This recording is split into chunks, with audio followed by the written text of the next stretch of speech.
Welcome to a new video. I hope you had a great day. Let's take a look at some news stories, shall we?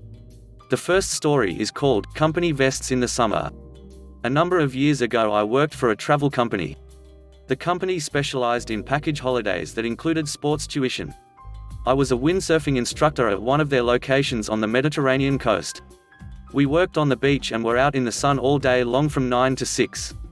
It was a super fun job, but it was hot, with daytime temperatures getting to over 40 degrees Celsius. We always wore the company branded shirts to give lessons and deal with customers.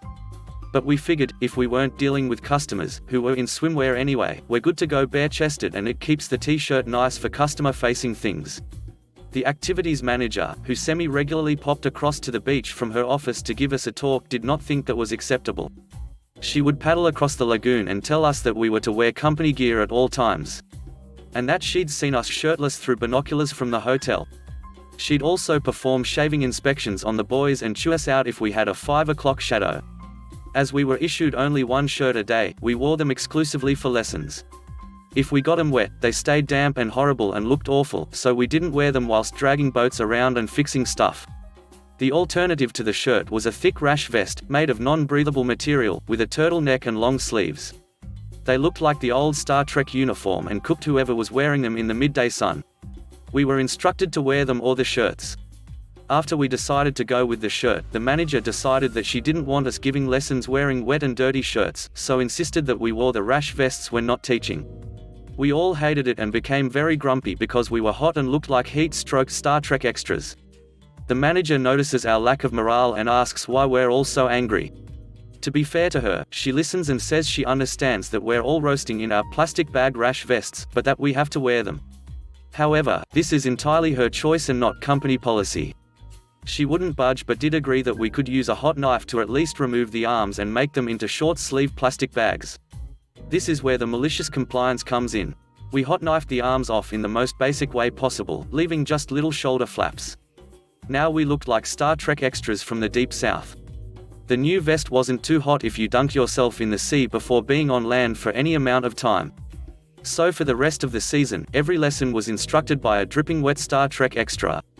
The customers liked the look as they were generally good-natured and had a decent sense of humor, although we did get plenty of questions, which we happily answered. The activities manager wasn't impressed. However, since we were always wearing company gear, we were following her orders. The next season, the rash vests had gone and so had the activities manager.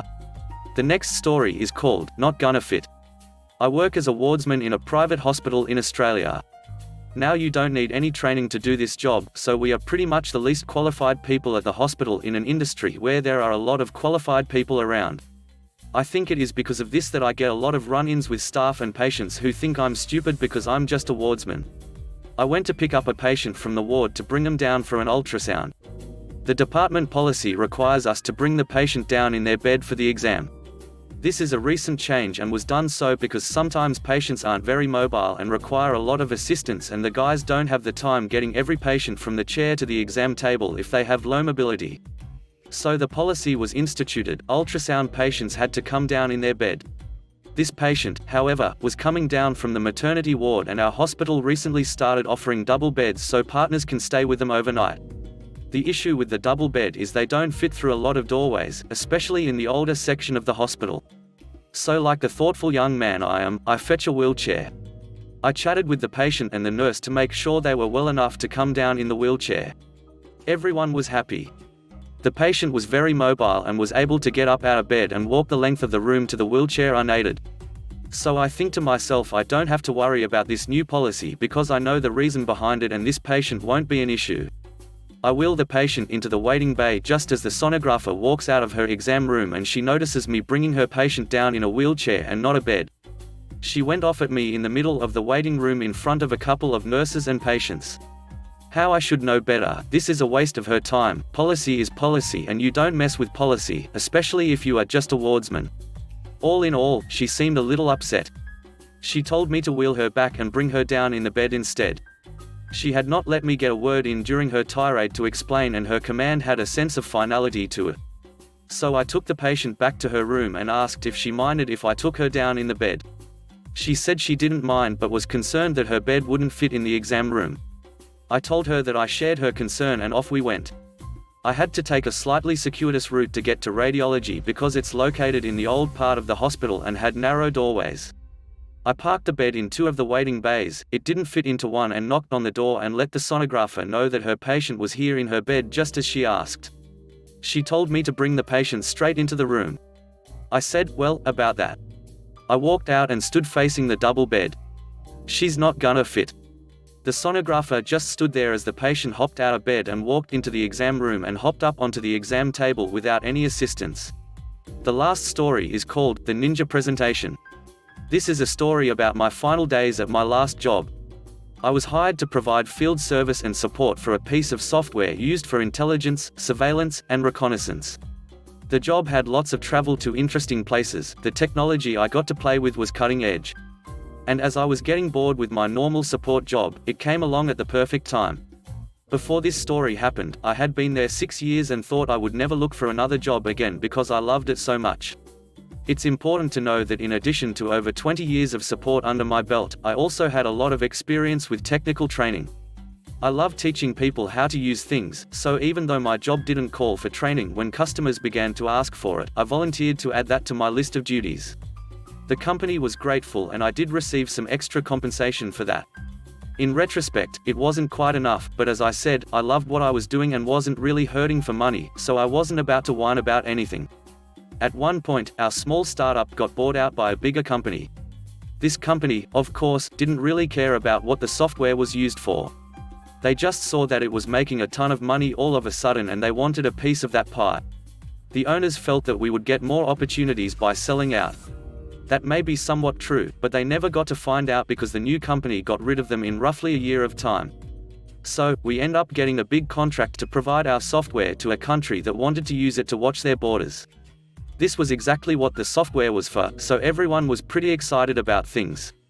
I was told that as the sole trainer of the software, I would be in charge of creating the training material, providing said training, and also traveling to ensure that things worked. I was pretty excited. This was what I had worked for my whole life. But there was one problem. The project manager in charge was a total jerk, didn't understand anything about our product, and would never admit he was wrong about anything. Right off the bat, he told me, "You are in charge of this, so be ready to live the next few months where we are putting this system together, so you know the ins and outs and can create the training material." I was ready for this, it's part of the job. But as time went by, and the system was being built, I was still sitting back in my office, waiting to find out when I was going to be sent out to start learning the system. Months went by. I kept asking about when do I leave and was ignored. I realized how bad this was going to be when this project manager asked me to show him how much material I had created before I had even seen the system being built. I explained I hadn't started anything because I didn't have any information to base the material on. He told me, "You've trained this software before, just start creating it and you can add things later if you have to." This wouldn't have been a big deal, but in this case, the software was completely revamped for this new project. Nothing was the same as anything I had created previously, so I could use very little of the old training materials I had already created. I told him that and said I needed to be on site to witness the system so I had accurate information. He told me I was wrong, and to just crank something out. Well, I delayed a while, because surely they wouldn't want me creating training materials in a total vacuum. I found out how wrong I was a couple of weeks later when I was getting a formal write-up in my file that I wasn't doing my job because nothing had been created yet. I argued that I couldn't create material without knowing what was supposed to go into it, but for some reason, no one thought that was necessary. I then had 30 days to create 80% of the training guides, without knowing what was supposed to go into them. I didn't want to get fired, so I started pumping out presentation slides like crazy. I already had a nice template, so I basically created all the topics I thought I would need, and then filled them out with blank slides. I then went through the software the best I could without having any of the hardware necessary to get proper screenshots and workflows, and filled in the blanks. I was literally sick to my stomach the whole time, knowing that all the work I was doing was going to be useless, but I also didn't want to lose my job. After a couple of weeks, my immediate boss loves the fact that I all of a sudden had a ton of content in my shared drive, so he told me not to worry anymore about my write-up, that my job was safe, and, "See, you didn't need to see anything. You're doing great." That let me know that either no one was looking at my slides or no one understood what was going on. I'm guessing it was a lot of both. Finally, we had a meeting where the project manager brought up the fact that I had created a lot of content, but it wasn't really exciting. Can you make it more exciting?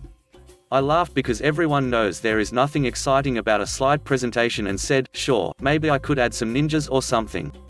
He said, sure, do whatever you need to do. Now, you could say he had a bit of sarcasm in his voice when he made that response. But you know what? Screw him. From that point forward, I created a training set that consisted of roughly 1,000 slides, and I made sure that every single one, except the title pages, had a stock photo of a ninja on it. I had a whole folder of ninja pictures because I didn't want it to be boring. You have to mix it up a little, right? I also had quite a few bad words in my text, because I was venting my frustration as I created each slide. Now, I knew this stuff wasn't going to be usable, because like I said, I hadn't even seen the system, so I knew it wasn't going to be accurate. I was just trying to hit an 80% complete mark in order to meet my performance goal. I was prepared to start from scratch whenever they decided to finally let me see it. So this wasn't something I was upset about. That's when it happened. It happens that this project, even though it was for a foreign country, was directly going through the United States State Department. They needed to verify everything before it was passed on to the client. Without letting me know, the project manager decided, he has created a ton of stuff, let me just send that right over to the State Department to show them how much work we've done. It took a couple of days, but the fallout was pretty exciting. Apparently, the government isn't fond of slides full of curse words and ninja pictures. Luckily for me, I had reached the end of my rope with the company and already prepared the wife for the fact that I was going to quit any day. When I found out what happened, I laughed and put in my 2 weeks' notice. They asked me to stay on to complete the project, and I got to explain that I'm quitting because of the project, so no. They had to hire a couple of interns to go through each slide and sanitize my dirty words. Then because no one else at the company could do training or support, they had to find someone else. That someone else insisted that they are given the training contract for the project, instead of being brought on as an employee, so the company lost out on roughly 5 times the money they were paying me to do the job, and won't be getting any training contracts in the future. I ended up getting picked up for a position on the government side of things due to my knowledge of the software, and now I get to decide which software is used in the future. Guess who isn't high up on my list to get renewed? Thanks for watching the video. I hope you enjoyed it. If you did, please consider subscribing to the channel for more content. Let me know what you think about the stories in the comment section below. Have a great day. Bye bye.